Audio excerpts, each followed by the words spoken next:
Chuck Leonard. I'm the Senior Tool and Equipment Specialist for Autopart International. I currently cover 147 stores across the Northeast, Pennsylvania, Ohio. Dan Whitaker here to my left. Dan is new to our company. Dan's going to pick up the Ohio, Pennsylvania, and the upstate New York territory. He's going to take that away from me and give me some relief. I'll continue with Albany up to Bangor, Maine. So that'll be my area. So here's a little pamphlet we have about the 906TS and the collision software that you can take with you for a little reading material as we go through the tool. The 906TS is the only tool on the market that is currently offered that has basic diagnostic software, live data, graphics, and a complete built-in TPMS tool. Nobody else currently offers this. Alltel has had it on the market now for about 2.5 years, and just recently, within the last 6-7 months, they added in the collision software, which when they went out to the insurance companies to ask what kind of information and data that they were looking for the pre-scan and post-scan. Pre-scan and post-scan came about when the United States adapted the ADAS system.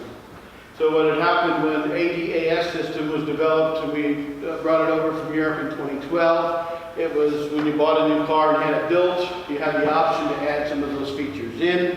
Later on, 15, 16, and 17, it's now a standard option. The insurance companies had said to the government, to the manufacturers, we have way too many claims. We're paying out way too much money. So what can we do in order not to pay out so much money in these claims? So that's where the ADAS was adopted. So as it come over, cars were getting in collisions, going in for repair. Body shops were body guys, they're suspension guys, they're not diagnostic guys. So what was happening in the market, they would make the car look all new and pretty again and turn it back out to the customer. The customer would call the insurance company and file a complaint that, hey, my car is not the same. These features don't work like they worked when the car was new or prior to the collision. So they started to do the research to find out, hey, we've got to start scanning these cars because they have these automatic driver systems in the cars that go at fault during an accident or after an accident, and they need to be recalibrated. So the body shop would make it all nice and pretty and clean, and there's no lights on the dashboard, and turn it to the customer, and now all of a sudden, you know, they're complaining. So during the post-scan, you would now find fault codes for ADAS, or automatic driver assistance systems. So these systems needed to be repaired. So that's where your post-scan come from, and your pre-scan and your post-scan come from is from the insurance company saying, hey, we now have to scan these cars. So as a collision repair or somebody that does work for insurance companies, you can get paid for pre-scan and post-scan. You just need to have your documentation that says, hey, I scanned this car before I started to work on it, and I scanned this car after I worked onto it.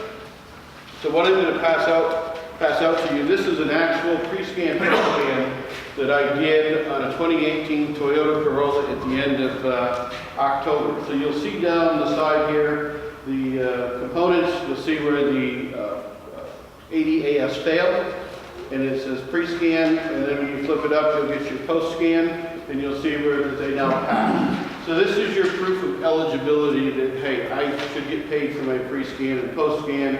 It was at fault, I corrected it, and the car is now ready to go. So in this particular case, I was in Delaware. The insurance adjuster was there, wanted to see how the system worked. So he paid at that time, I think it was $95 for the pre-scan, paid $95 for the post-scan. We calibrated the front camera or lane departure warning, lane keep assist. We programmed the front radar, which is your ACC or your adaptive cruise control, and the adjuster wrote the check for $250 for each module. So we got $250 twice, and we got the $95 twice, all off of this little piece of paper. So if you're curious of what the pre-scan, post-scan looks like, this is a report that I took from October 30th. When you do your pre-scan, post-scan, if your time and date is correct in your scanner, it will timestamp your reports. You do have the ability, and you'll see that when we go to do a scan, to add 5 pictures on the pre-scan and 5 pictures on the post-scan. So if the car's coming in from a collision shop and you are a calibration center, which by the way is starting to pop up quite a bit. I'm starting to see a lot of those. I'm starting to sell a lot of these systems to guys who are creating these calibration centers. So you can add the 5 pictures, take pictures of the side front car, take a picture of the dashboard, the odometer, and add those into this report. And they print right along. During the report, you'll see a spot in there that says technician's notes. Inside the software, the technician wants to make any type of notes. It's just like typing on a PC or on a tablet. The keyboard comes up and all of the notes are put onto the report. The good thing in this report is after you are done with the report, it goes off to the Auto cloud. 6 months from now, the car comes back to you and they said, hey, this is not right. This didn't work, or this isn't happening. You have the ability through your scanner or through a PC, you can go to the Auto cloud and you can pull that file. And everything that is on that report that you printed is what sits up there in the cloud. So you have instant access back to that report that is dated and timestamped as to when it left, and you'll have the ability to see, hey, I calibrated your ACC or your ICC or your LDW or LKA. You know, they all do the same purpose, but for some reason every manufacturer's got to give it a different name or different letters or numbers. And so ACC, adaptive cruise control, is ICC for Nissan. You know, lane keep assist, lane departure warning, it's all the same thing. It's a camera that's in the windshield. Replace the windshield, you got to recalibrate the camera. You pull the bumper off in the front and you unplug the module, you got to recalibrate the radar.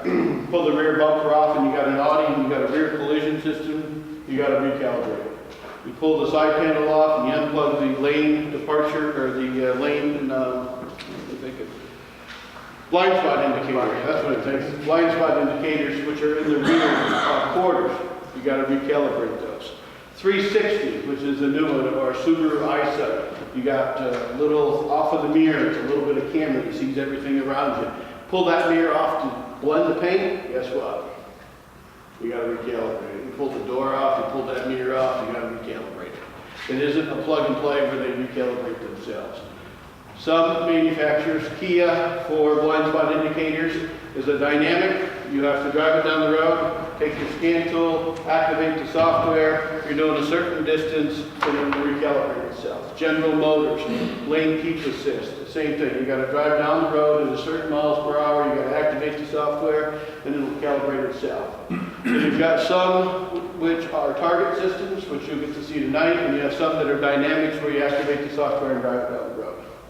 Does it let you know that? I'm sorry? Does that let you know that? Yes, yeah. You cannot do calibrations with this, okay? Where there's a lot of things you can do with this, and we're going to go through that. But if you're going to run the calibration frame that you see in front of the car, you've got to run one of their bigger models. And you can't run it with a 906 TS. So the 906 TS, like I said, is a basic diagnostic scan tool. And it is a complete, it is a complete TPMS module. So what's TV remote? It's underneath that 906. So even though it won't calibrate, will it let you know if this is auto calibration? Will it be a fault code that that reads? It will. Okay. It will, and we can grab that and plug that one in because we're gonna scan that car here, and you'll be able to see where it'll fix that up. How long is it stored in the cloud? Forever. It'll store it on your machine until you delete or erase the data in the machine. So what's going to happen at some point in the life of your machine is that there is an internal SD card that is 32 gigs. At some point, that is going to become full. And you're going to have to erase the information on your machine in order to be able to perform more updates, okay? All you're doing is erasing it from the machine, you're not erasing it from the cloud. So if it's 2 years later and somebody wants to say, hey, it was part of when you repaired it, you can go back to the cloud 2 years later and pull your information. You'll get a login for the cloud and a password for the cloud, and that is issued to you from all that. So here is our 906TS. This is the basic format for all Autel diagnostic tools that work on an Android operating system. We have Diagnostic, we have TPMS because this has the TPMS module built into it, and we have Service. They're the three main icons that you'll use. The one that I want to start with is the Service icon, and why this little tool is inexpensive as it is a great tool. So if we go to Service, you'll see here, built into this machine is oil life reset through 2019. If it is an OBD2 plug and play, you'll be able to turn the oil light off and the maintenance light off through the OBD2 port. If it is a Scion where it's got to turn the key and hold down the mileage reset, it'll give you step-by-step as to what to do and how to reset the oil light or the maintenance light all within the machine. EPB, electronic power brake. So you guys that are doing service, you pull in a 14 Fusion, you pull in a 14 GM, you pull in a 15 Subaru, or you pull in a Volvo, or you pull in a Mercedes-Benz, or an Audi, and you got the rear electronic calipers. This is the software to retract the pressure from the rear calipers so that you can change the brake pads. I get a lot of phone calls. I deactivated the software. Now what do I do? Because it didn't move. It's not going to move. You got to screw it in. Okay? It's a manual process. Screw the piston in, replace your rotor, replace your brake pads. When you are in this software and it says activate, it will automatically screw that piston out to the desired depth. Okay, so guys, get used to seeing that screw itself out, but it won't pull itself back in. You have to manually screw it in. So I get a lot of phone calls about that. Old Chevys. What's that? Old Chevy calipers. 14 and new. Screws back in like aluminum is what you're at. Where you go to do the regeneration. Here's the big one that everybody likes is this key fob, key immobilizers. 2003 to 2013, Asian and Mexican, no European. And you can't do anything after 2013 because it's required to have a locksmith ID. Okay, so if you go to the auction or you're a used car lot or used car guy, and you go to the auction and you got one key and it's between an 03 and a 13, Honda, Toyota, Nissan, you got a blank, you can program the blank with this software. Basically what it does is you'll go into it, it'll give you a security warning, you hit OK, you'll have a known good key inside the ignition, you'll hit go, there's a blue bar that will come across, you got 7 seconds to get the known good key out and the blank key in order for it to program. If you don't do it within the 7 seconds, it'll say key program failed, try again. Take the blank out, put the known good key in, and then try again. It will not program lock cylinders. So if you replace a lock cylinder, that is a J2534 pass-through function, you need to have a program from the OEM manufacturer.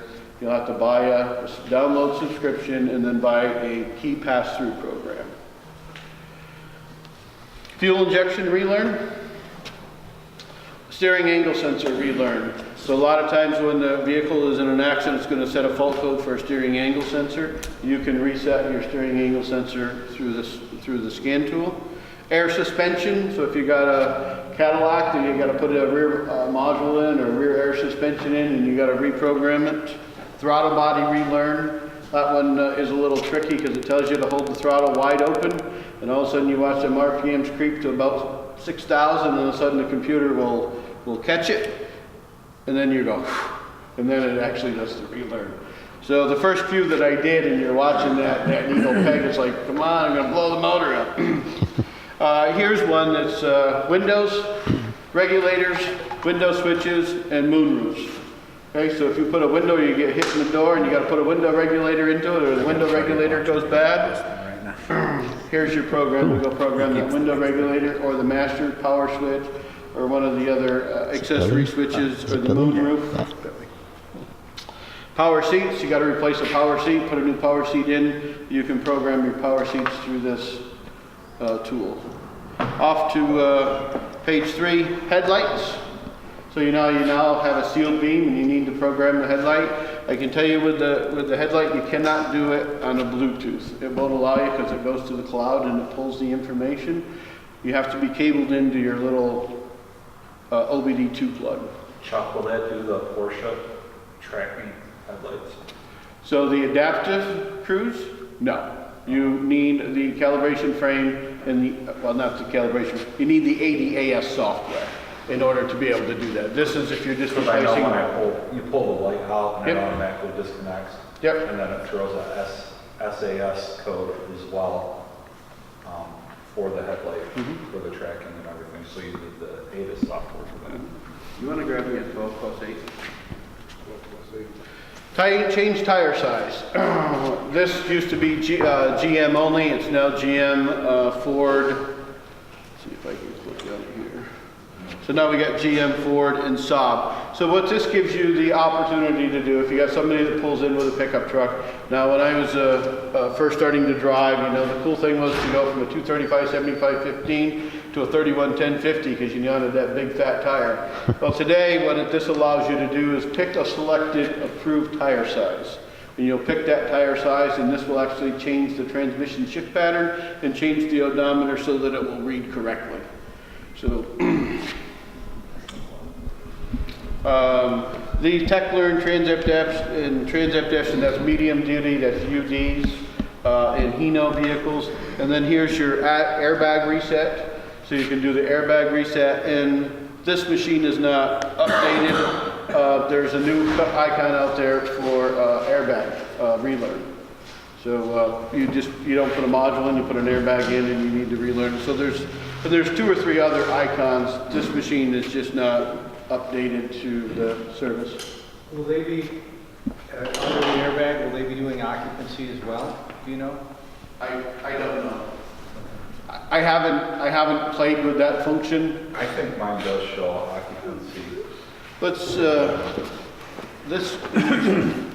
plug this into that Elite, and because that's updated. So for you guys that work on Chrysler vehicles, 2017 Fiats and then 2018 and newer Jeep Chrysler, this is what they call a 12+8 cable. So if it's a Jeep and it's an 18 and you plug into the standard OBD2 port, you're going to read codes and that is it. You're going to get no other information. You get no access to anything else because they have a gateway secured module in behind the radio. So what you're required to do is to pull the bezel off, take 4 bolts out for the radio, do not unplug the radio, the vehicle will think it's being stolen, and that's where it'll sit. Okay, take the radio and string it up to the sun visors with a bungee cord, and there sits, and you watch the YouTube video, and that's exactly what they tell you to do. Hold it up with a bungee cord, do not unplug it. Highly technical. The gate in the back of the gateway module, these are just push pins. Just reach in there, pop them free, take the 3 bolts out to hold the gateway module in, set it up on the dash, and plug this in. You now have full diagnostic, full bilateral control. So 2018 and newer. Do you have your list with you by chance? No, it was 2018, yeah, right? That was Yeah. when it was. Yeah, so your Rams. That's why. So Because of that cable? Just told me about that. Is that a new body style? Just a new body style? yeah, 18 and newer. And have that cord. That makes the new body style. Does that come with? Yeah. Yeah, so it's 8. It started in 17 with Fiats. But and we then don't your have that Jeeps cable? and Chryslers. Pre and post scan, you have to pull the radio. I don't know, I don't know. No. That's just if you want to get the If bilateral. you want bilateral control, or you want any of the functionality that we were talking about, and you have a 17 Fiat or an 18 Chrysler, Dodge, Jeep, you need So I got this 12+8 cable, which is not included with your machine. It's a $95 cable. Yes. So I got an 18. Oh, it's all on. Yeah, it's all. Pulled the right door carrier plate out and everything. I was able to read a speaker disconnect code but I couldn't clear it. Is that what I needed to clear it? Yes, sir. This is, and this, to be honest, this is an Altel cable, so I don't know if Bosch has released theirs, I don't know if Snap-on has released theirs. This was, I have the 96. So. oh, do you have, okay, so this, you need this cable, and they're $95. Before you go now. And yet, yeah. You got to pull the, there's a, Yeah, absolutely. if you go to YouTube and you go to Altel Tools USA and you type in 12+8, there is a very detailed YouTube video on how to remove that to use this cable. Good. Is there gonna be we get one, is there gonna be updated information letting you know So, new stuff like that you're gonna need to add so to in, this? with your unit, Like if you're getting a 906 from you, will that come with the 906 or will it be an additional purchase on top of it? it'll be an additional purchase. These are not included in any of their units. It's a new release.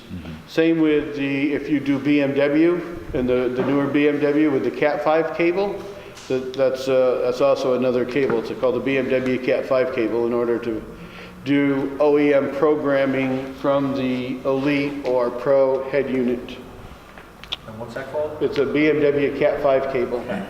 So what it is, you have this plug, and then you have another, and then you have a Cat 5 cable, and you run a Cat 5 cable out of the plug, and you loop it back to your unit with a USB Cat 5 connector. And a BMW is flashed in a closed loop.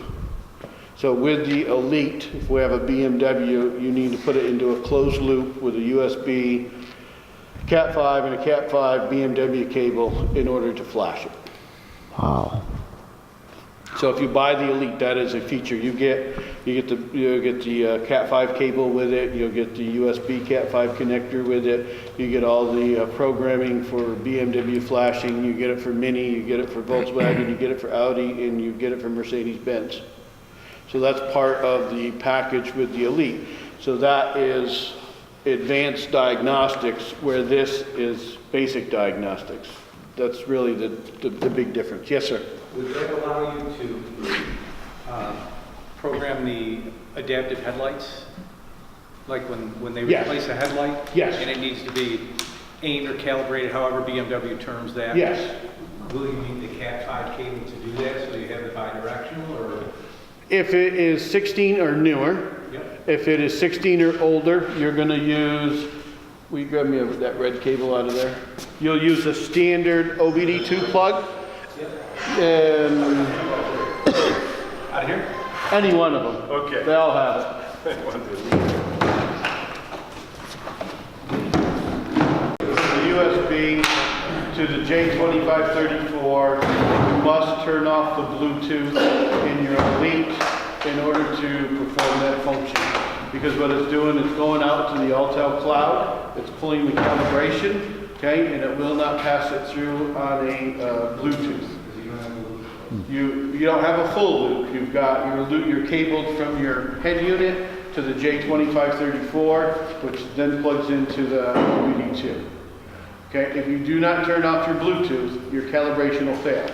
So when the code comes up before you do the calibration, it'll actually tell you, you need to be cabled in and you need to go get this cable and you need to turn off your Bluetooth. It'll walk you through it. So your newer BMWs and stuff, you'll still be able to do the pre and post scan with the 906. Will you be able to clear fault codes as long as nothing needs to be relearned? Yeah, yeah, you can clear, you'll be able to do your live data, you'll do your captions, you can clear codes, read codes. It's a basic diagnostics. You're not going to get into the deep heart of the recalibrating a lot of things. What come up on the screen under service is really what you're limited to. When you get into your Pro Series or to your Elite Series, it's a whole new world of diagnostics, bilateral controls, ECU programming, TCM programming, BCM programming, you know, so it's really, it's stepping up.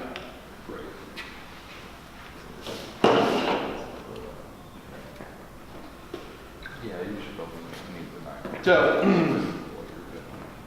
the other thing that the 906TS, come on. Well, let's see, It gives you a complete TPMS module. Okay, so here is what we call an Altel MX1. This is a blank TPMS sensor which carries both frequencies, 315 and 433.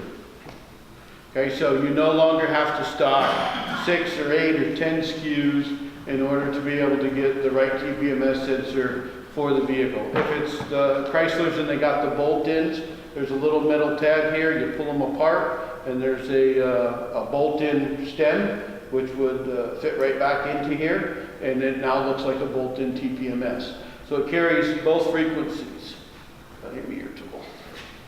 So, in your tool,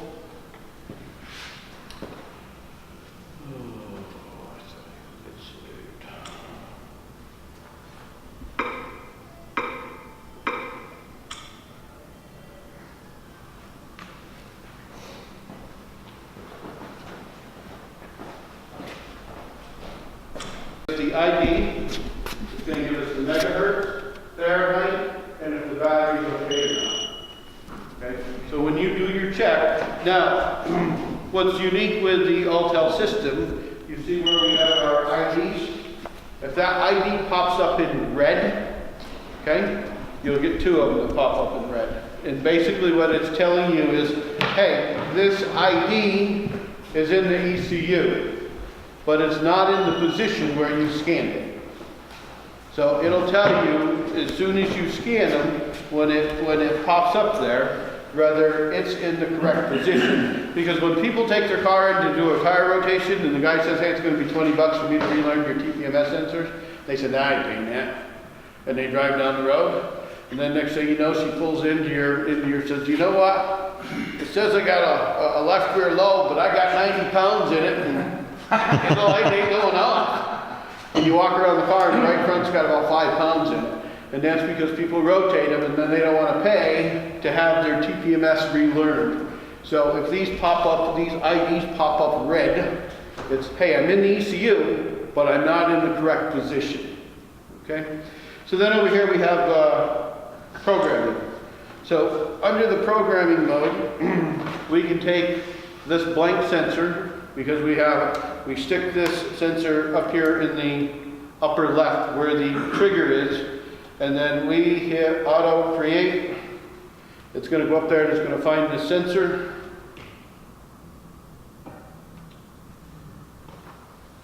And then you're going to see that it's blinking.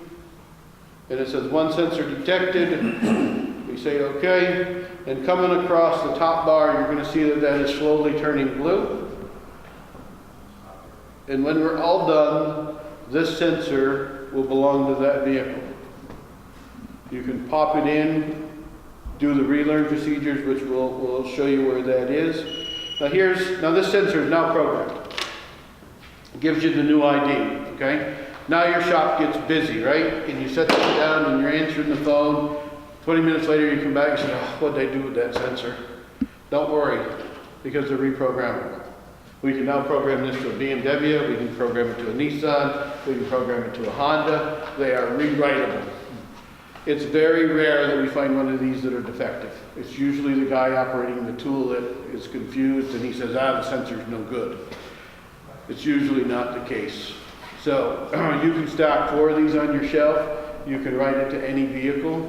98%. Some of the high-end European stuff, you know, that tells for $250,000 or $2.5 million, you know, that's not our game. We don't live in California, we don't live in Florida or Miami, and so you guys can stock these. These are $40 through your Autopart International store. You can turn around and sell it for $65, $75. If you want to buy 25 in a block, I sell it for $25 a piece. Save yourself a lot of money. So that's what I do for tire stores, guys that, you know, like Sullivan Tires, Hogan Tire. You know, if you're a tire store, you want to buy 25, I do them for $25 a piece, which is basically my cost. But again, I'm here to help you make money in your own business. So on the tool and equipment side, I don't make a lot of profit on my stuff because I know you need the tools in order to make yourself profit. So if you buy one, the store will sell it to you for $40. You buy 25, we sell them to you for 25 each. So that's the programming aspect of it. Relearn, this is where everybody makes the mistake when it comes to TPMS. You can see here that it tells you every step of the way of what you need to do in order to relearn this vehicle. And that's for all manufacturers. So if you get in a Ford, as you know, you got to set the emergency brake, and then you got to turn the key 3 times, and you hit the brake twice, and turn the key twice, and hit the brake once, and then the horn blows. Now you can go around and ski your wheels, and the horn blows for each one, and then when you turn the key off, you hope the horn don't blow, because then it took. So all of your processes for relearn are under the relearn tab in this tool. Most common mistake I see is Toyotas and Hondas. There's more of them on the road than other manufacturers, and here's what happens with a Toyota or a Honda. We put one in the car, and it says into the relearn, okay, go around and scan them all, and then take your plug and plug me into the OBD2 and hit relearn. And then the light goes out, and the guy says, oh, I'm all done. Parks the car in the parking lot. Customer says, here's your keys, you're all set. A day later, customer says, hey, my light's on. Huh? Well, bring it back and let me look at it. So he runs around and he scans all 4, and he plugs it in, hits relearn, and he says, customer, oh, you're all set. The problem is with a Toyota and a Honda, and it tells you in the relearn procedure, you scan them once, you drive the car over 19 miles an hour, certain number of miles, 8 miles or something, I forget what it is now. When you return to the shop, you're required to scan them a second time. And when you scan them a second time and you plug back in, that's actually when you rewrite the ECU. And if you don't scan them twice and plug in twice, you didn't rewrite the ECU, you didn't complete the relearn procedure, and the light's going to come back on. So this is the TPMS module. You have programming, like I said, the all-in-one sensor, 315, 433 megahertz. No need to stock 100 or 50 sensors on your shelf anymore. Don't have to worry about getting the wrong sensor because you're programming it to the car that's in front of you. The key note when you're programming these is do not put it in the wheel and air up the tire. And if you forget to program it and you've done that, you got to take the time to break it back down.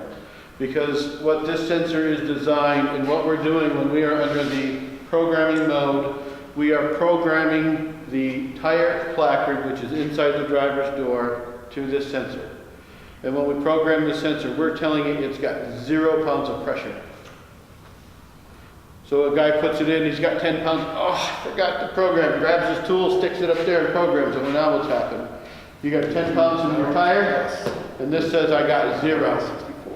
You now got to raise that from 35, you now got to raise it to 45 in order to get the light to turn out, because it thought it was at 0 pressure when it was truly at 10. So if you forget to program it, deflate your tire, make sure that there's no air in it, because you'll chase a TPMS light.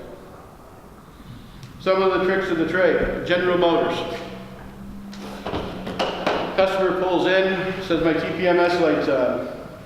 You go to jump in the car, you say, oh, the window don't work. Customer said, don't worry about my window, I want my TPMS light off. The TPMS module on a General Motors is held in the driver's window regulator. If the window regulator does not work, it will turn on the TPMS light. You'll chase it all day long, and you'll never turn the light out because there's a problem in the regulator which holds the module for the TPMS. So if you're in a GM, and the window does not work, and the TPMS light is on, just know that it may not be a TPMS issue. Scan them, get your readings, see where they're at, because it'll drive you crazy.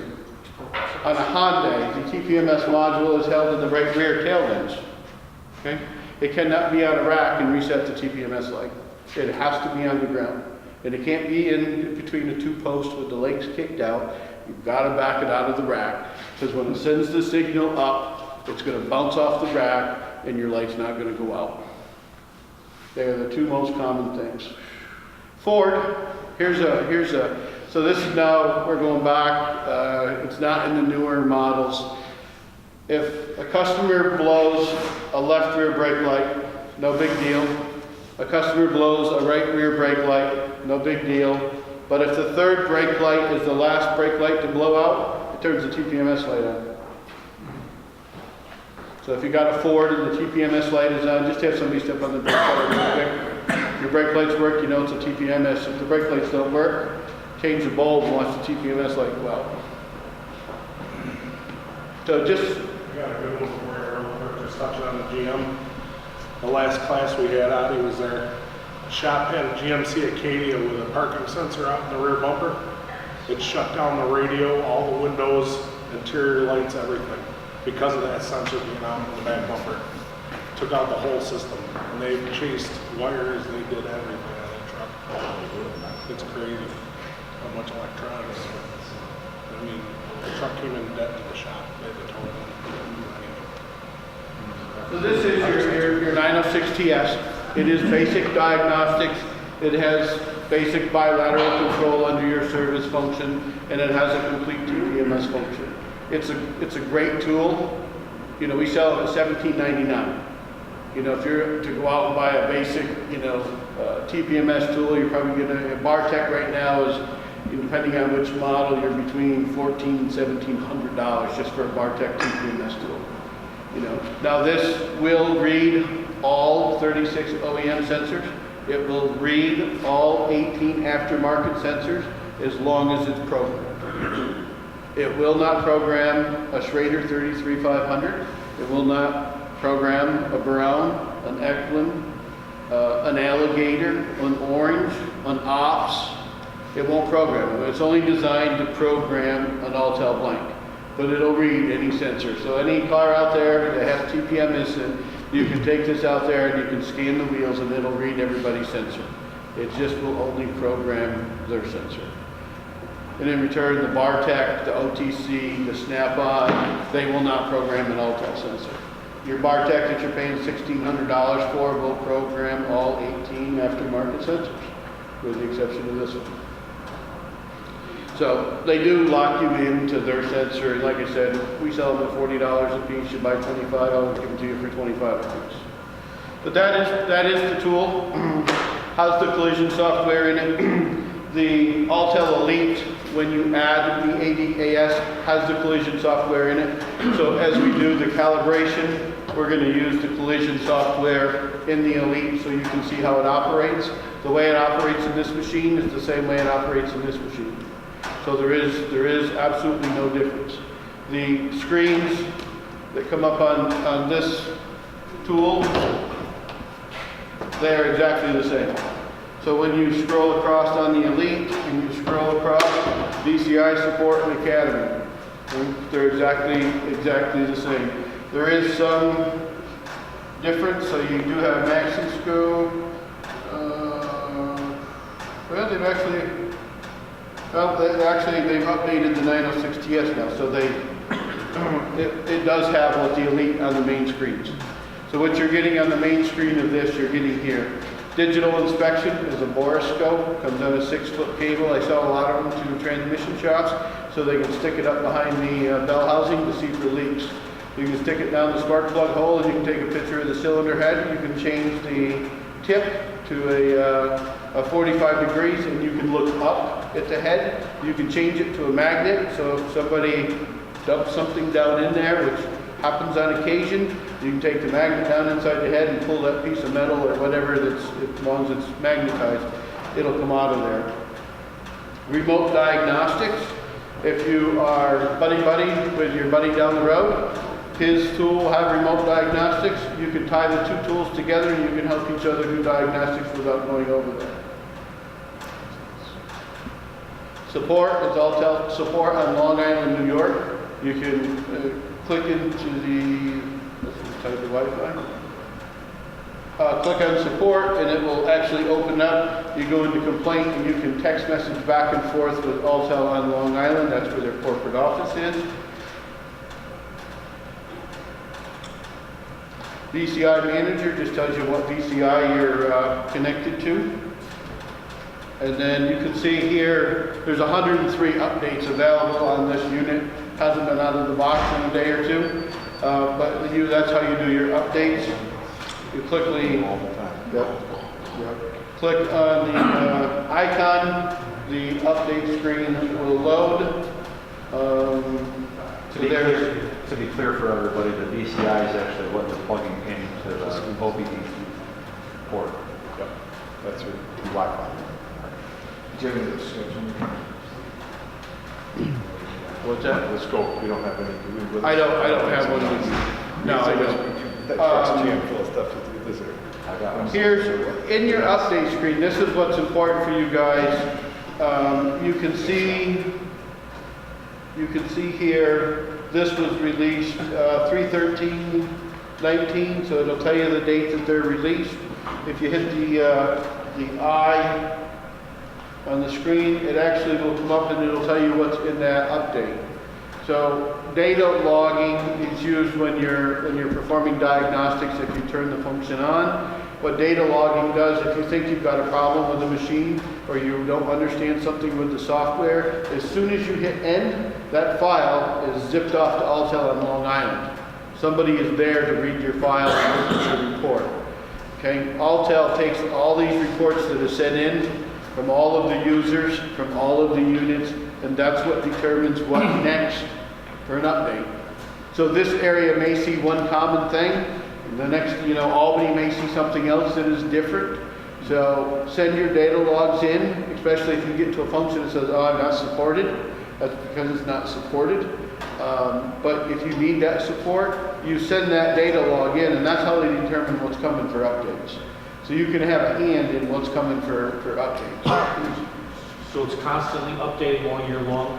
And then how much is your yearly subscription for an update? There is. So this is how updates work. From your, just skip over here. From your registration date. So this registration date was May 5th of 2017. And then it'll tell me that my subscription is going to expire May 5th of 18. Okay? So what happens is that's my year. And all the updates come automatically. And you hit the update button when you want to perform the updates. After that subscription, that expires. This tool, to update this tool, is $795. And it gives you another year on your subscription. Okay? What it does when you buy the update from Autopart International, we give you an additional year warranty on your head and your components. So if your J-Box decides to go south, your V100 goes south, or your battery goes south, or something happens internally in the machine, the motherboard goes bad, we cover it 100%. We don't cover cracked screens. So as long as we're paying for the update, it's... That warranty is free to you. You can buy your update from Altel online, okay? Everybody sells them for the same price. If you want the additional warranty, they're going to charge you $100. I give you the additional warranty for buying the update from me. The Elite, the Pro Series, the Commercial Vehicle Series, they are $1,295 a year. I give you the additional year warranty and no charge. If you buy your Elite, Pro, or Commercial Vehicle during October, November, or December, the last quarter of the year, I sell them to you for $1,000, which is my cost. I do it the last part of the year. Everybody's looking for Section 179 tax write-off money. It'll save you $300. You get the warranty and 1 year update for $1,000. And if you have 3 months left, you tack on your 3 months, so you now have 15 months. You don't lose it. Good. So that's how the updates work. Now, we're not Snap-on that comes to you and says, well, you didn't pay for the last 6 months, and that was $1,200, so now you owe me $600. And you want the new 6 months, so that's $1,200, so now you owe me $1,800. We don't work that way. If you skip 6 months, 8 months, or even a year, I'll sell it to you for the same price, and I'll give you the additional year warranty. So what happens a lot, a guy will call me up and he said, you know what, I expired 12 months ago, 14 months ago, my battery went south. I got to keep it plugged into the wall in order to use it. I said, okay, buy an update from me. Here's the cost of your update. Once you sign the update and you put it in your tool, that gives you a 1-year warranty. We're going to replace the battery free of charge. And it's still $795 for the update, and that brings you right back up to current, even Absolutely. though we skipped a year. You get everything back and everything going forward for the next year. We do not charge you for missed data. We just give it to you as part of it, and we give you the warranty, although your machine has not been under warranty for the last whatever you mentioned. So that's what Autopart International does for their customers. Okay? Any questions on the 906TS? Why don't we take a quick break? Restrooms in the corner. We'll get set up. We'll start to work on the calibration frame, show you how to calibrate vehicles. A little bit, we'll go over the calibration frame, and then what we'll do is when we get into the software, you'll kind of want to watch the TV so that you can see what the software looks like, how the software is designed. The targets that you see around the room, over here in the boxes, there's a series number of targets. Everything that's available for the automatic driver assistance system, I do not have with me.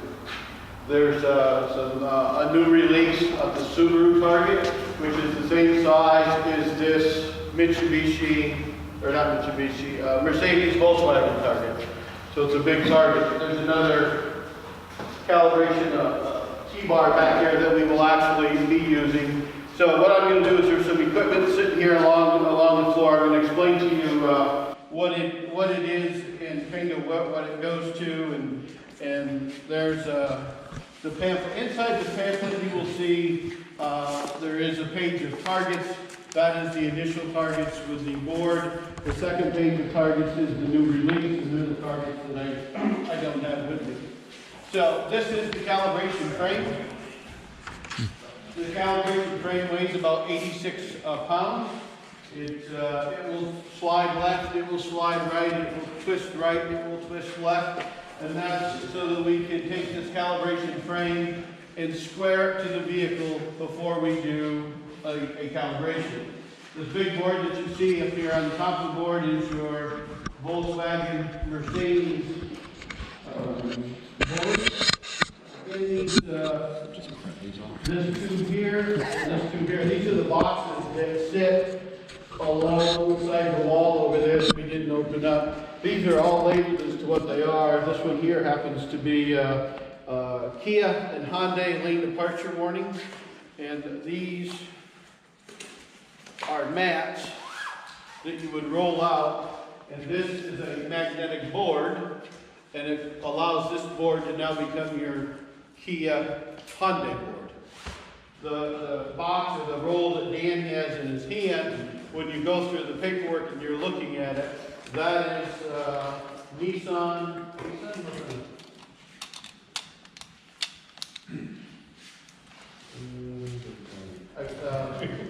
What is it? I think it's Nissan, is what I took out of the box. They run parallel to the car.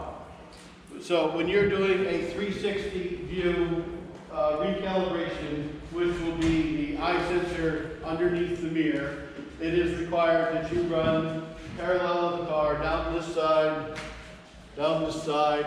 If you're doing rear collision, there's pattern boards that run behind the car. So therefore, when we're looking at how big of a bay area do we need something around 12 feet wide, and we need something around 30 feet long. The reason it needs to be 30 feet long is because women these days have luxury trucks. They don't haul anything in them, but they pay a lot of money for them, and they've got all the sensors. So they've got front crash sensors, they've got lane departure warning, they've got braking, they've got rear collision, they've got the fancy 360 view. So when you calibrate a truck that is a 4-door truck and an 8-foot box, you need 30 feet.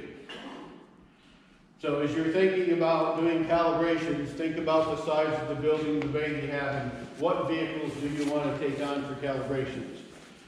When you're doing blind spot indicators, you'll actually run a plumb line from the rear of the car, front to rear, and you're going to measure 127 inches to the left and 127 inches to the right. So in this position, this vehicle is equipped with blind spot indicators. We could not calibrate this vehicle in the position it sits because we couldn't get 127 inches out the back of the car. It would actually have to come forward. So here, part of your kit, this is what they call a front calibration plate. This simply will hang out in the calibration frame. This is used when you are programming Nissan ACC, Adaptive Cruise Control, which is the radar behind the front emblem. That's what this little box is used for.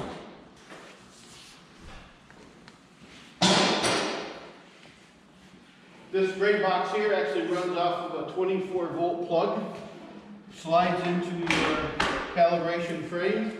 This is a radar box. If you're doing an Audi and you're backing the vehicle into the calibration frame, it's got lights onto it. The lights will light up and the radar will actually activate the radar for a rear collision warning. So that's what this gray box is used for. It's a radar box.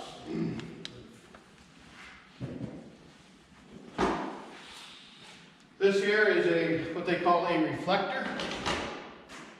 And there's multiple settings on that reflector. This reflector is used to calibrate ICC modules in a Nissan which has a radar behind the bumper. So if it's an older Nissan, this is what they call a radar T-tool. It's designed to slide up underneath the bumper. This notch will go into the module, and you will actually turn this to number 1, turn this to number 1, you'll turn this to number 2, you'll turn this to number 2, you'll turn this to number 3, turn this to number 3, and that's actually what you're doing when you are calibrating the ICC module, which is behind the bumper on a Nissan. Inside this little box, they're mini reflectors. They're a one-time use. And what you do with these is you actually will take this and you will stick it onto the bumper so that they reflect back and forth as you turn your radar module. So this is a reflector, and this is part of your kit.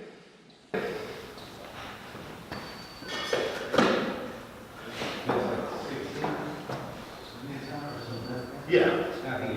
No, 17 and 18 is behind the emblem. So this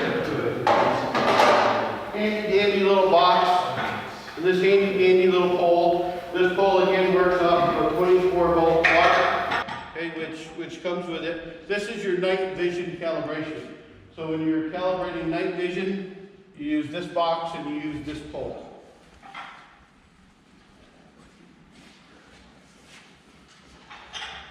This is called the radar pole.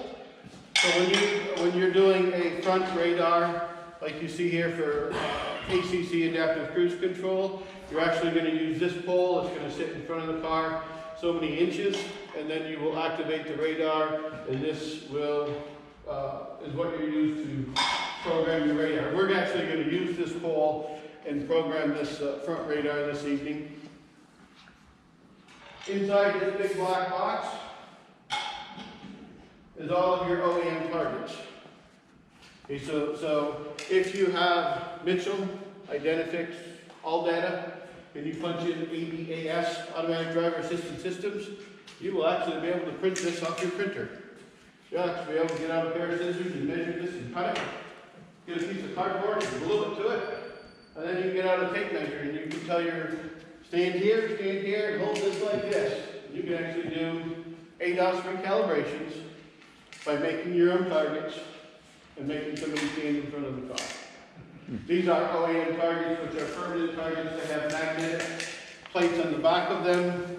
On this T-bar, these will snap into place. And we're going to use this. We're going to use this tonight for the camera behind the next to the mirror. And what we'll do is we set this up dead center. And we activate the camera, we move it to so many millimeters to the right, we activate the camera, and then we move it to the left, we activate the camera, and then our calibration is complete.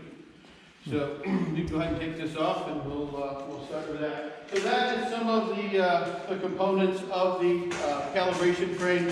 Said I don't have the Subaru board with me, but it is as large as this. You also get Nissan, Mazda, they're in your package with the other targets. Back here in this box, and we'll be using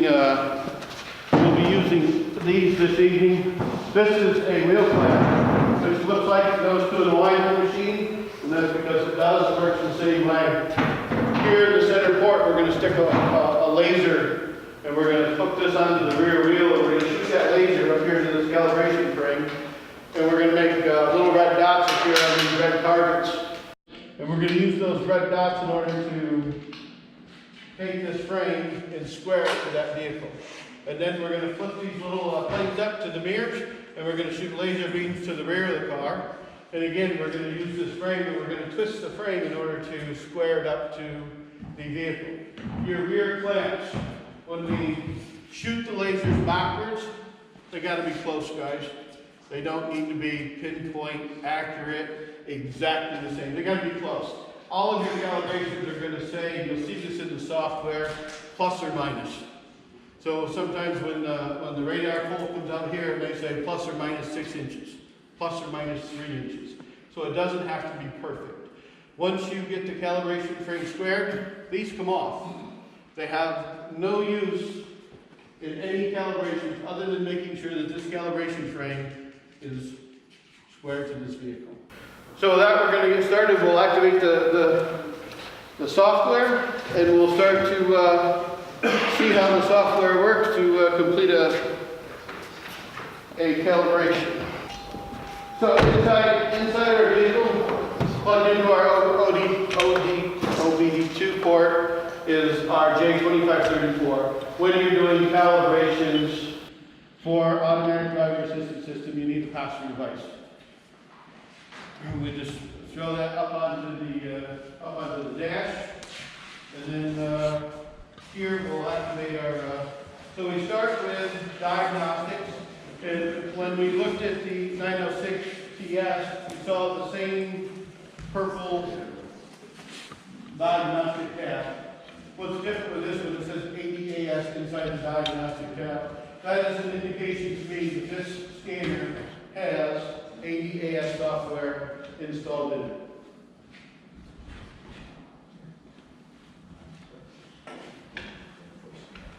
So here, under our diagnostic platform, in the upper left, we see that we've got a blue button called Quick Bin. So we hit Auto Detect. So now what it's doing, our scanner's going out and picking up off of the PCM to bring information back. So we know that this is a Toyota. So this window that popped up here, this is your collision software. It's a standalone diagnostic or repair order. What's important with this screen is that however you're going to pull your information from the cloud, because after we do our pre-scan, we're going to have to do a post-scan. In order to do a post-scan, we have to pull the information back from the cloud. So whatever you put in here, repair order number, customer name, last 5 digits of the VIN number, that is what you're going to use to pull your information back from the cloud. So we'll just do toy rod for Toyota. We're in Rochester. We hit OK. It's now going to go out and go into its regular diagnostic mode, which here is our VIN. Say, yep, that is a good VIN number. Where are we built? We are built in the United States. We are a Camry. And here it's looking for the engine. So if you open up the hood and you look up next to the identification tab, you're going to see a tab that says 825, FKS, others, radar cruise. Do we have radar cruise? We do. We know that because underneath the emblem there is a radar, so we have radar cruise. And then we have to tell it, do we have a smart key, which is just a key fob, or no smart key, which is you have the key that sticks into the ignition switch. So without smart key. So now here is all of our information. We know that it's correct. Now that we can go into our diagnostic menu. So up on the screen, First box, diagnostics. So if you just want to do diagnostics and you want to read an engine code and you want to see what's available, what's out there, what's maybe out there for ADS codes, you can do a diagnostic general scan. If you want to see what's available on the vehicle for ADAS calibrations, we hit ADAS calibrations, and now it tells us what this vehicle is equipped with. We have front recognition. That is your lane departure warning, lane keep assist, or the camera that is in the windshield next to the rearview mirror. Pre-collision. Pre-collision is the adaptive cruise control, which is the radar, which is behind the front emblem.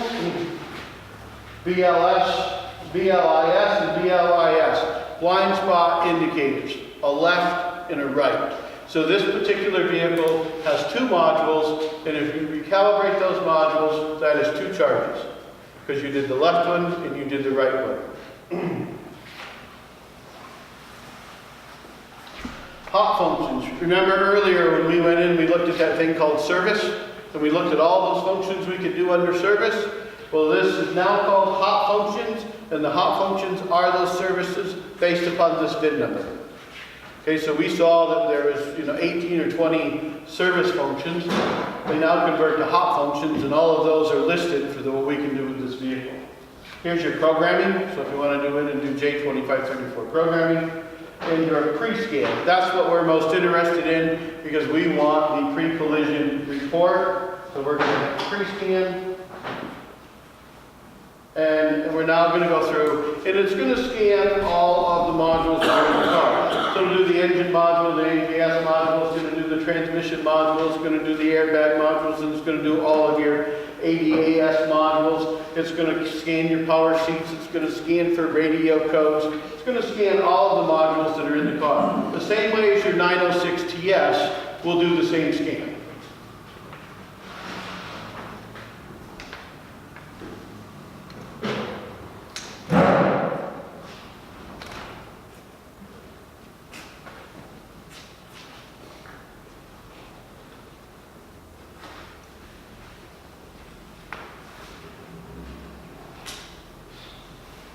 You'll notice up here in the upper right, the battery voltage is 11.9 when you are doing ADAS calibrations. And this thing has been in the body shop and it's been moved from place to place to place to place. The key's been on, the key's been off, okay? You're gonna see that the battery's gonna wear down. If you start an ADAS calibration and the battery drops below 9 volts, your calibration is going to fail. Get yourself a battery tamer. You can snake the leads up through underneath because the hood will need to be closed. Hook it to your battery.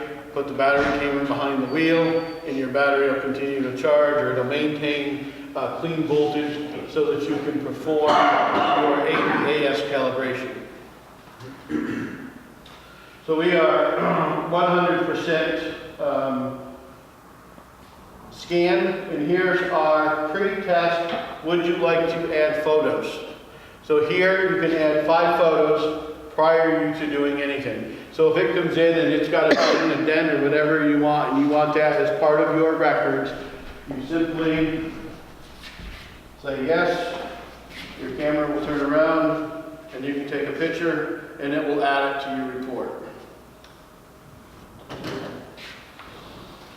So you can add up to 5 of those. Here, if you look at the screen, you now see that it will flag out what systems are part of the ADAS system. Okay? Your 906 TS that we were playing with earlier, this one here, with the collision software that is in this tool, it will report the exact same way. If it is an ADAS system, it will tell you when you scan it with this tool.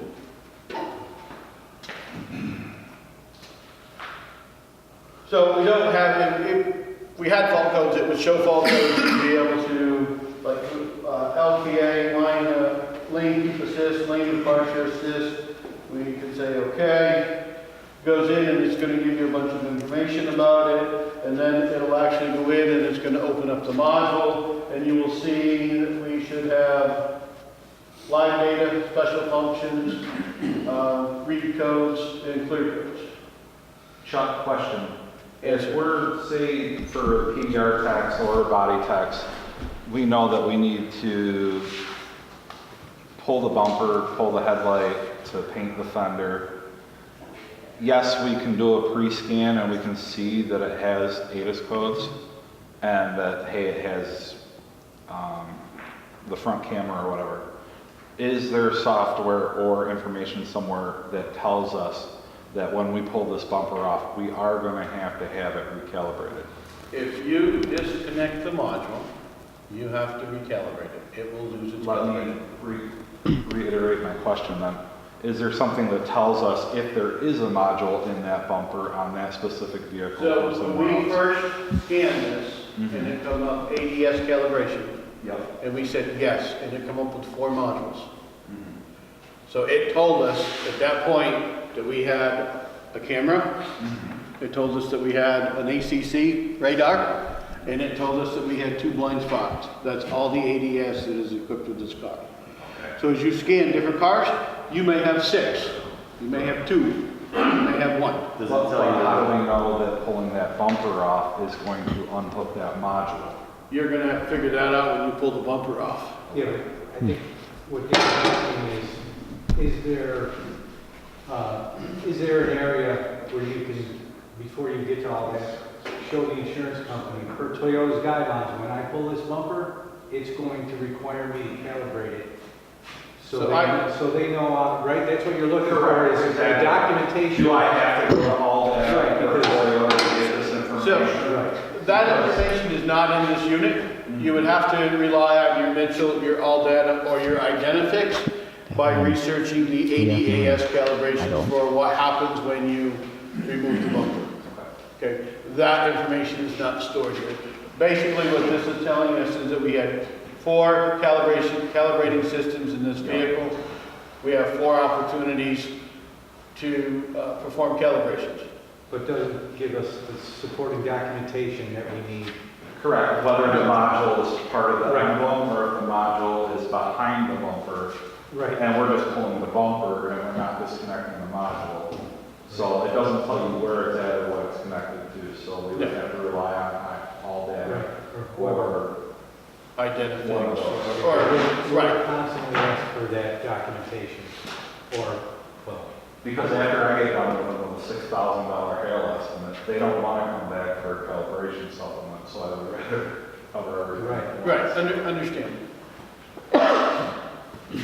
So inside the module, we have triple codes, live data, and active test. So your live data is live data, just as if the engine was running and we were in the engine module. Active test is your bilateral control.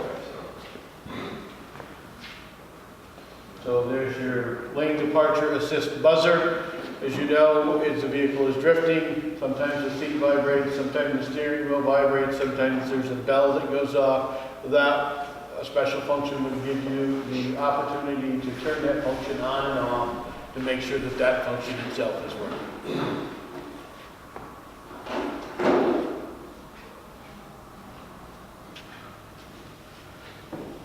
So once we've done our pre-scan, we know what we've got to go fix. We physically will hit car with car that's up here. And we disconnect. And now what that's done, it's compiled all of that to pre-scan and it's now sent it off to the cloud. So there it's going to sit until you come back and you do something with it. So now is the time where you're going to repair your vehicle. And now we're going to come in and now we're ready to do our post-scan, do our calibration. So up here on the top row, next to all, there's a history button. So we hit history. What the machine now does, it goes back out to the cloud. Because everything that I've ever done with this scanner is now sitting out there in the cloud. Until I erase it from the scanner, it'll still be in the cloud, it won't be here. So you see right here where I put our toy rod, okay? So the vehicle is now repaired. So now what I'm going to do, I'm going to click on that. I'm now connected to the cloud. You see up here in the upper right, there's a diagnostic button. I click on that diagnostic button, and I'm now reconnecting with the car. I'm now connected with the car, and I want to do my ADAS calibration. takes me into the ADAS module. So this is where we're going to start with the front recognition, lane departure warning, lane keep assist, and we're going to open up the software. So the first thing that comes up to you is says, okay, we got to make sure a few things have been done before we can proceed. So did we replace the windshield? We've got to do the calibration. Did we repair the camera? You got to do the calibration. Did we adjust the position or the body of the camera? Did we run our DTCs to see that it was present? So we said, yeah, we've done all of that. Now let's go on to the next step. So here is what's important for somebody that is a calibration center and you've got everything sitting out and it says, these are all the tools that I'm going to need in order to perform this function on this car. So you can go out and you can gather everything that you need and you can lay it up in front of the car or beside the car and get it ready. So it says I need a CSCO 600 calibration frame. That's that big thing that's out there up front. So we have one of those. We need a 601/15 target board. So we get in our target board and we find one of those. And we stick it on our calibration frame. And then it says, oh, we're going to need the 602 target holder. That is this T-bar. So we have that in place. And then we're going to need 2 wheel clamps, which you see that he's already installed on the rear of the car. We're going to need 0500 O2 lasers. Those are the 2 lasers that he's stuck into the rear clamps. And we're going to need a tape measure. So on the front of your calibration frames, it comes with 2 tape measures. They are in inches and they are in millimeters because remember, it comes from Europe. Everything in Europe is done by millimeters. Everything done here is done by inches. So your tape measures have both. And they grow legs, and they are replaceable if you should lose one.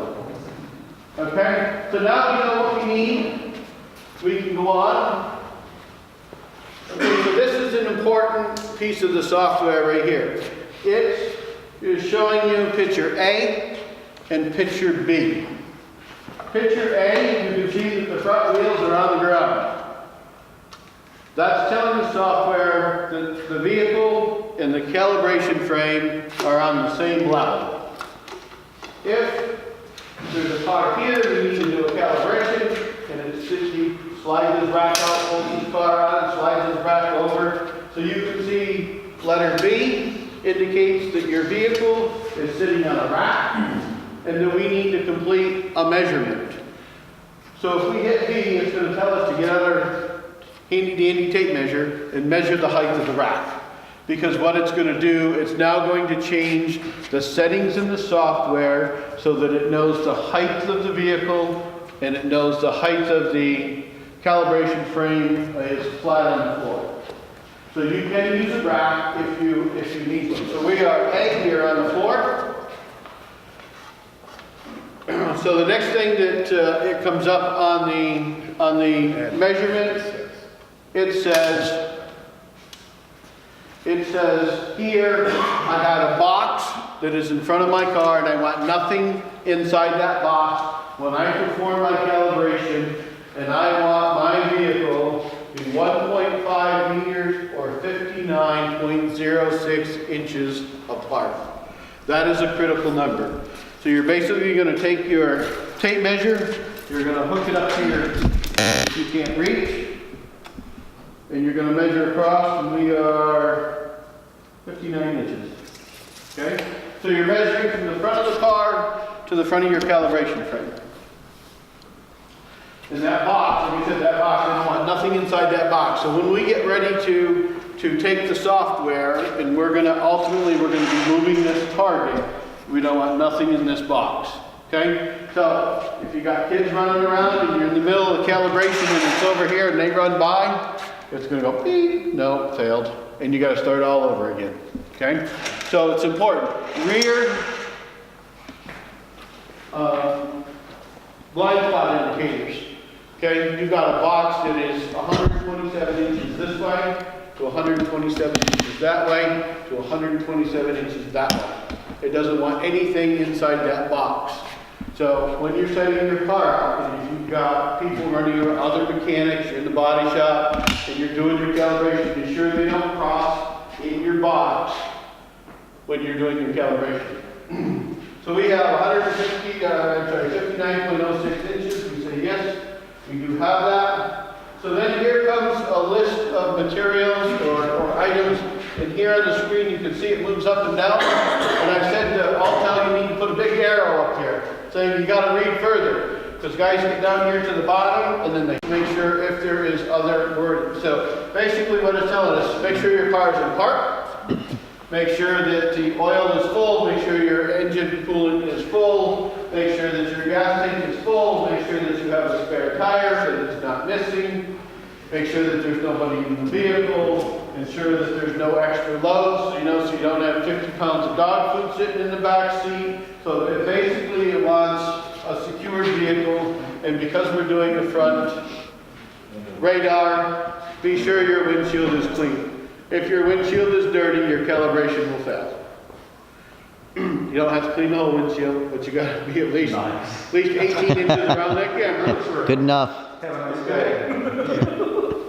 Then it says, be sure that your VCI is attached. And then it says, be sure that your calibration frame is secured. And then you got a video and you got a help. And you'll see this on every manufacturer, on every calibration. If you hit video, it's going to show you a video on how to calibrate your car. If you hit help, it's going to take you step by step. So we're going to hit help so that we can put Mr. Dan to work. Okay? So here it shows, we can tap that, and we can blow it up, and it says, hey, what I want you to do is I want you to level your calibration frame.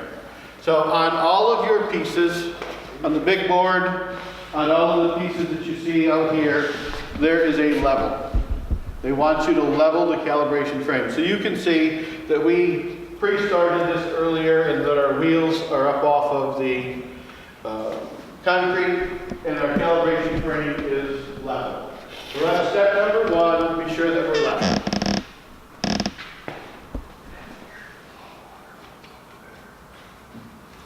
So then we go to the next page, and it says, hey, be sure that we've got our distance in between. There's nothing hanging off of the calibration frame. That our frame is secured. Let me say next page.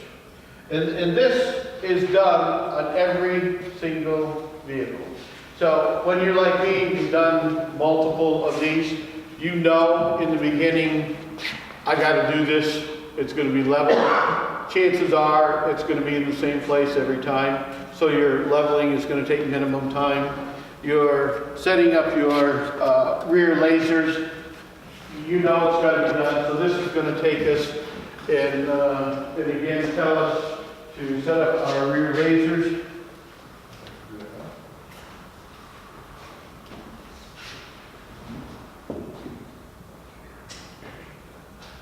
So here it says attach the rear wheel clamps. And then it says to turn on the rear lasers. So what we are setting up our rear lasers, this needs to be in the lowest position. If you have it in the highest position, what you're going to find out, your lasers are going to miss the targets, and then when you go to shoot them back, they're going to be shooting at the top of your door. At what point do you take on the front of the car and measure? Is it the center of the emblem where the radar is? I come right off the bumper. Okay. Because you got to remember your plus or minus. Okay? So that 59 inches was a plus or minus number? Yeah, that is correct. That is correct. I thought that was a hard. Yeah, right. No. Well, remember I played with it a little bit. So there is power to go up and down. There is a hand crank.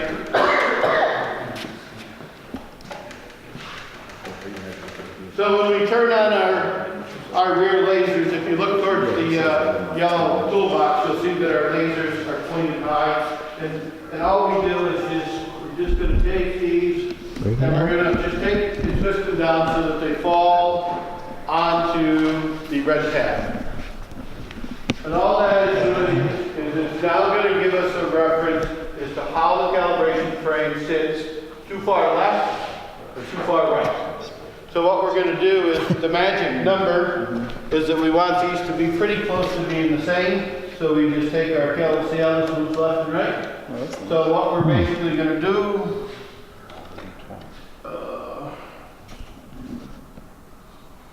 yeah, we're too far one way, we're gonna have to move the frame. So, I'm at max adjustment, and you'll see that I'm at 150. I thought about what I got down So there. that basically is telling me that I've got my frame too far one way. And I cannot make the adjustment by making the adjustment with the bar, because the magic number is 150, okay? So basically by turning this, you can see that I'm at max adjustment, okay? So when we pulled the car in, we had the calibration frame level already. So the magic number for most cars is 150. It's gonna be just shy of 150. And you want it the same on both sides? 150 and 150. Close to 150. Right, but I mean, the Yeah, numbers should we're be pretty that good. kind of- Absolutely. Ricky's, huh? Still level? We'll check that. Yeah, good thinking. There you go. So you're just over, so you're pretty close right there. Make sure it's still level. So all we're doing is just trying to adjust, so we're about halfway between 100 and 150, we're halfway between 100 and 150. So again, we don't need to be to the millimeter, you're plus or minus an inch, okay? So we're pretty close. So don't spend all day trying to make that perfect, because we're just trying to get centered up, guys. It doesn't have to, we don't want you 4 inches off, okay? But you can be, half an inch. So the next thing you do is we flip these plates up to become the mirrors. And our object is what we're I trying would to imagine, do. Right? because that Is would to throw get that laser in and That's out. what they're would be- doing right now. back on the Oh, Because the laser's shooting back at that target now. Okay, so there's a knob that he's going to turn, which is going to turn the calibration wrong way. He's going to turn the calibration frame this way. Okay? huh. So again, if you hit a max adjustment, you're just tweaking your frame just a little bit. You should have more, don't you? Take the, here. This would probably be the benefit of marking out where you want your wheels or having a rack, right? Well, if you can get this pretty square, and when you drive in, these adjustments should be minimum. So once you get these pretty close, okay? Again, you don't have to be to the millimeter specs, all right? Now you can turn the lasers off and take the rear clamps off. That's the only purpose, is to be sure that our calibration frame is getting squared out pretty close to how the car sits in the back.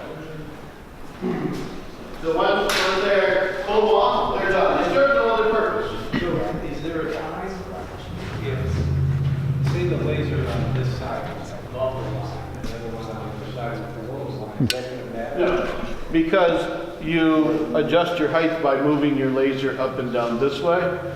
So you would, That's what we were doing, but when we started, we were No, I hitting. understand. Right, yeah, right. so you would do it on that end? That is the laser. correct. Gotcha. That is correct. So again, it serves no purpose other than making sure that this is somewhat straight to where it is. Coming off. And center. Right, correct. I had that. Why say you know that? He said, my laser is bad. Then you know the laser. He said, not my laser. Now that we're squared to the car, we go next. And this is just showing us again what we already done, which was shoot back to the target. So you see the point here. This is done on every single car. You can skip a lot of this once you know your measurement. Because you know it's the same procedure for every single car. It's the measurements is different. So next, calibration frame is properly placed. Turn off your lasers, remove your rear okay. counter. We just did the same We've for already every done car. So you know it, you don't waste your time reading it. What would be really cool is that on a track system on the wall, So then we go to exit, and there's on the floor, then it's always level. Yeah, on have a the dedicated, have an 80, on the yeah. back of the calibration frame there is a ruler. Okay, which that's probably hitting the frame. It's that.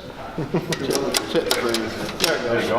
Okay, there's they're not really meant to be portable, and I beat this thing up since October in the back of a pickup. So what it's going to tell us next is we're going to actually go in. We've done our setup. We're now going to go in. We're going to do the calibration.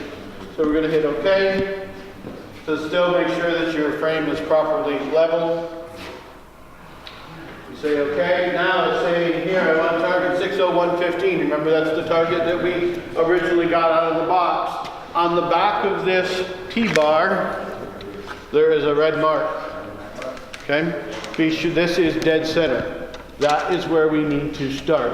And that is what it's telling us here, is that we need to start at dead center. And then the next thing it's going to tell us is that on this little ruler back here, which is in metric, it's going to tell us how high this calibration frame needs to be in order to see that.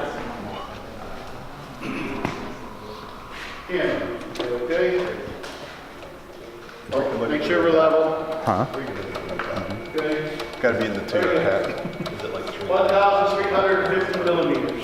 That is the required height for this target Oh, so it's, in order to hook a calibrate drill to that it. camera. See. So this is down on the floor because our car is on the floor. And now we measure out 1,350 millimeters. So can you check Yes, sir. So when we go to do the calibration, we're going to move and we're going to see this because once we start the calibration process, the calibration process, each move has got to be done within 3 minutes. Okay? So on the back of this T-bar, there is a metric measurement. So here we're starting at dead center. And when we hit go, then it's going to tell us to move over here to 350 millimeters, I believe. And then you're going to hit go on your scanner. And then you're going to move over here, 350, I moved that, 350 millimeters.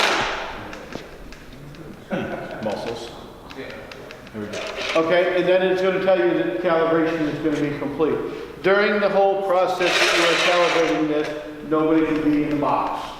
If something is in the box, it's going to throw that radar off and your calibration is going to fail. Okay? So set us up dead center. So you basically have your scanner back here with you moving it. Yeah. Yeah, you would be, Yeah. The only reason we have it here is so that everybody can see the software. Right. You know, I did one and I was holding it and I was walking around the car. I was out on Long Island and everybody was piled in. I was like, man, it's a little claustrophobic in here. And then somebody walked in front of the car and the calibration failed. You guys gotta start all over, you know. So I make it a point, as I have tonight several times, stay out of the box. So we say, okay.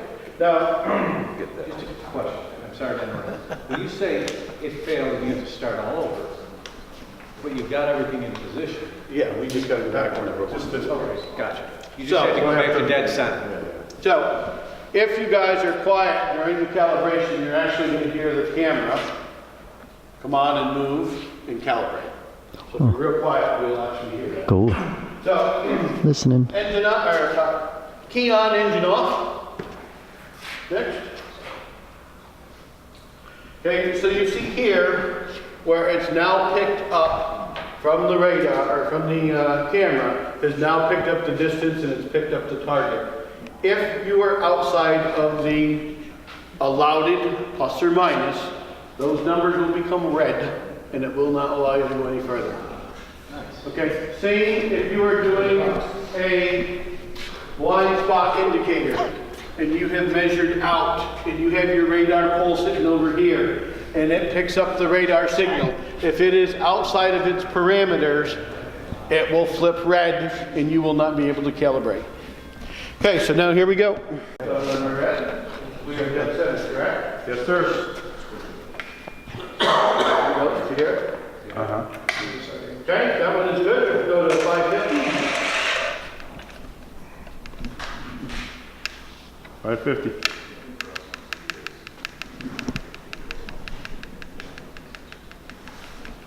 And over to 550.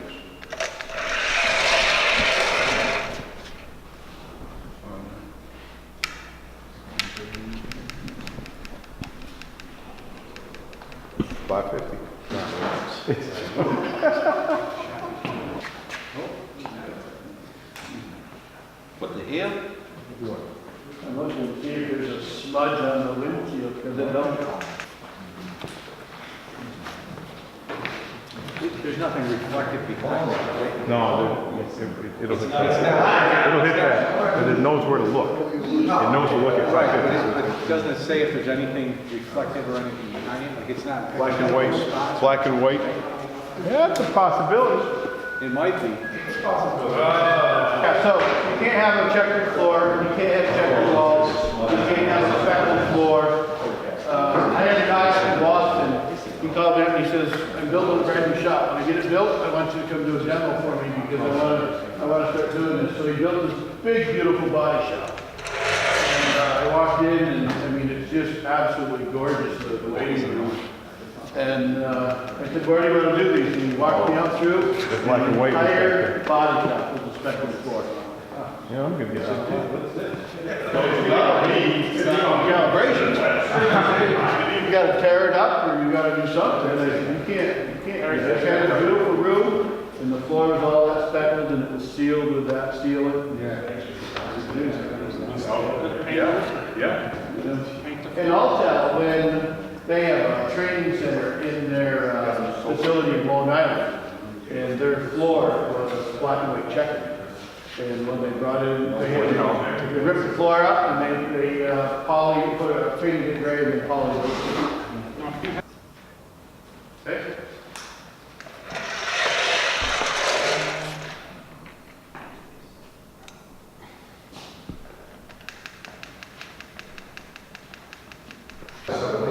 Go.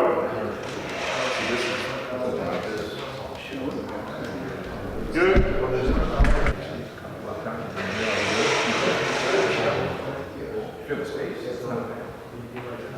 Good.